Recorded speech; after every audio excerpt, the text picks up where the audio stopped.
తీవ్ర గందరగోళం మధ్య తెలంగాణ అసెంబ్లీ వాయిదా పడింది. స్పీకర్ను అవమానించేలా జగదీష్ రెడ్డి మాట్లాడారని కాంగ్రెస్ సభ్యులు తీవ్ర నిరసన తెలిపారు. దళిత స్పీకర్ను ఏకవచనంతో సంబోధించారని జగదీష్ రెడ్డి క్షమాపణ చెప్పాల్సిందే అని డిమాండ్ చేశారు. అస్థానానికి గురి కాకండి, సహనంతో మాట్లాడండి, సభా సాంప్రదాయాలను కాపాడండి. మీరు సీనియర్ శాసనసభ్యులు, మంత్రి పదవి కూడా చేశారు మీరు 10 సంవత్సరాలు. మీరు ఈ విధంగా మాట్లాడడము, సభను సాంప్రదాయాలను తప్పుదోవ పట్టించడం మంచిది కాదు. ప్లీజ్ మాట్లాడండి. అధ్యక్ష ఏ సభా సంప్రదాయానికి నేను విరుద్ధంగా మాట్లాడినా మీరు చెప్తే తర్వాత మాట్లాడదు. అధ్యక్ష నా విషయంలోనే నన్ను ప్రశ్నించడమే సభా సాంప్రదాయాలకు విరుద్ధము. అసలే కాదు అధ్యక్ష. నన్ను ప్రశ్నించడం ఈ సభ మన అందరిది. ఈ సభ మా అందరికి సమానమైన హక్కులు ఉన్నాయి. మా అందరి తరఫున మీరు పెద్ద మనిషి మాత్రమే ఆడ కూర్చున్నారు తప్ప ఈ సభ మీ సొంతం కూడా కాదు. ఈ విషయం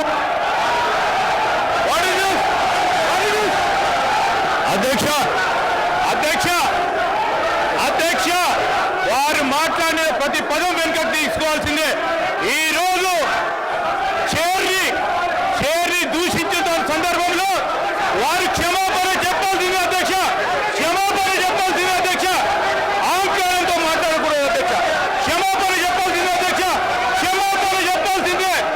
ఈ రోజు చైర్ పైన దూషణలు చేస్తూ బెదిరించే కార్యక్రమం చేస్తూ ఈ రోజు వారు చేసిన మాటలు విషయంలో తప్పకుండా జగదీశ్వర్ రెడ్డి గారు వారి పార్టీ పూర్తి స్థాయిలో క్షమాపణ చెప్పాల్సింది అధ్యక్ష. శ్రీధర్ బాబు గారు ఆ మాట వినండి. జగదీష్ రెడ్డి గారు ఏం తప్పు మాట్లాడిండ్రు? సభలో అందరి సభ్యులకు సమానమైన హక్కు ఉంటుంది. సభ అంటే ఒక కాంగ్రెస్ పార్టీకో, సభ అంటే ఒక ప్రభుత్వానికి సంబంధించింది కాదు, ప్రతిపక్ష శాసనసభ్యులకు కూడా సమానమైన హక్కు ఉంటుంది అని చెప్పి జగదీష్ రెడ్డి గారు అన్నారు. దాంట్లో ఎంత మాత్రం అధ్యక్షుల వారి బాధ్యత సభను ఆర్డర్లో పెట్టడము.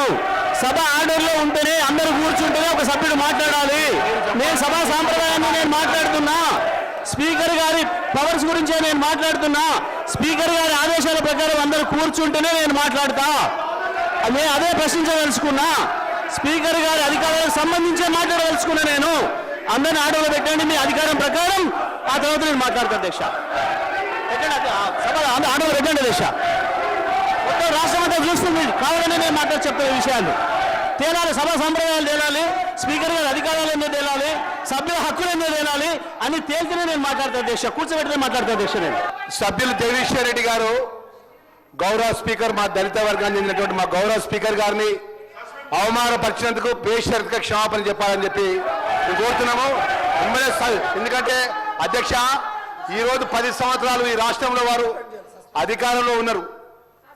చైర్కు గౌరవించాల్సిన కనీస మర్యాద లేకుండా పిట్ట కథలు చెప్పుకుంటూ స్పీకర్ గారిని ఏకవచనంతో మాట్లాడినట్టు సందర్భంలో పట్ల తక్షణమే జగదీశ్వర్ రెడ్డి గారిని సస్పెండ్ చేయాలి. గతంలో జరిగిన సభలో మా యొక్క సంపత్ కుమార్ సభ్యుడు పేపర్ ఇట్లా పైకి ఎసిరేసినందుకే ఆయన శాస్త్రంగా సభ్యత్వం రద్దు చేసే విధంగా సస్పెండ్ చేసిన అధ్యక్ష. జగదీశ్వర్ రెడ్డి గారు తక్షణమే సస్పెండ్ చేయాలని చెప్పి మిమ్మల్ని కోరుతున్నాం అధ్యక్ష. దళితులపై జరిగినటువంటి అవమానాన్ని యావత్తు దళిత